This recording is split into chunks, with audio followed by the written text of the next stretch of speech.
to see the wizard, the wonderful Wizard of Oz. And here he is, the Wizard of Wiz, if ever a whiz there was. If ever a whiz there was. Welcome back. Welcome back to Cross Politic. We are very grateful.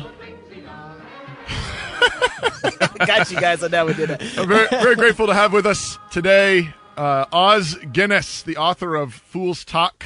Oz Guinness is the author or editor of more than 30 books, including A Free People's Suicide, The Global Public Square, and Renaissance. He's a frequent speaker and prominent social critic. He was founder of the Trinity Forum and has been visiting fellow at the Brookings Institution and a guest scholar at the Woodrow Wilson Center for International Studies. And it says here that he lives near Washington, D.C. Welcome, Dr. Guinness. Thank you. Pleasure to be with you. How's it go? Are you in Washington, D.C. currently? I'm in Northern Virginia, a few miles from the center of the district. Wow. So you've been near all this... all the fireworks. All the crazy action this week. Well, thank you so much for being on the show. We wanted to talk to you for a couple of minutes here about apologetics and evangelism. Really appreciated your book, Fool's Talk. And just want to ask you, just to start things off, what's the central thesis? I mean, if somebody gets one thing from reading your book on the art of Christian persuasion, what is it that you would want them to come away with? Well, just the urgency of persuasion today. In other words, the Christian consensus, the Jewish Christian consensus that characterized America in the 50s has very evidently collapsed.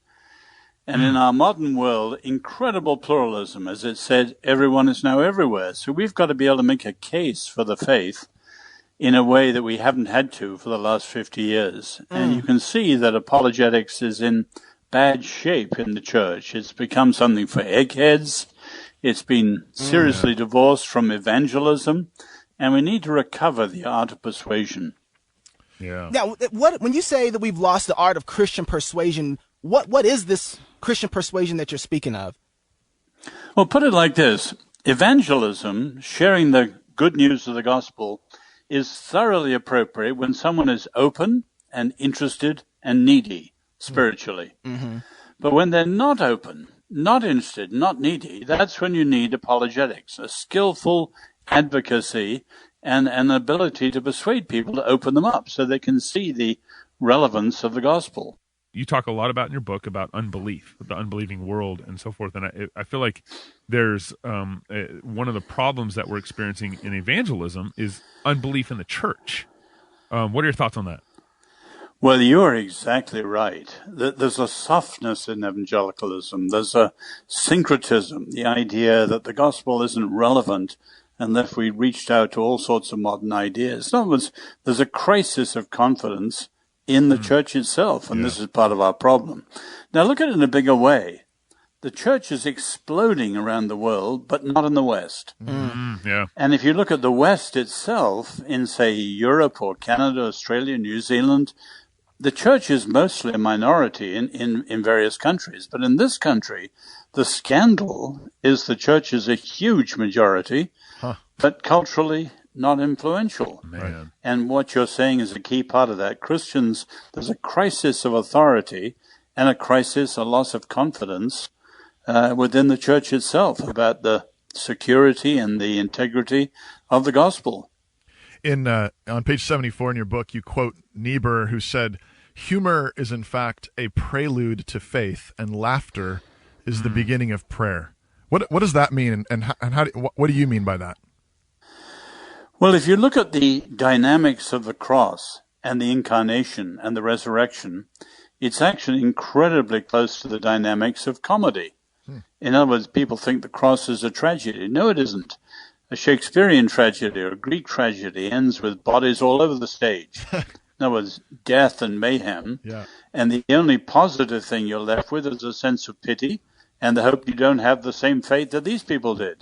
Right. But that's not the cross. I mean, the cross, deep suffering, but the resurrection, almost like a cosmic jack in the box. And you can see the dynamics of the cross are much closer to comedy than they are to tragedy. How then do you think what should that mean then for a Christian witness in the world? If the cross and the resurrection is comedy, how does that affect then the art of persuasion? Well, I didn't say it was comedy, because that would sound, it means comic, but it means that no situation is ever final. In other words, you look at Saturday afternoon, after the cross, everything's bleak and finality everywhere. And then the resurrection, Sunday morning. And that's true of every situation. No situation is so bleak that is final for a Christian. God is sovereign, and God has the last word and the last laugh. So, Oz, here we are right now. We got you just for a few more seconds. And I just really want to get, we just had, I don't know if you heard this, but we had an election recently. And so right now. We even know about it in Idaho. Right. And right now, there are a lot of people out there, a lot of Christians who are needing to reach out to a group of people who seem like they've lost a lot of hope.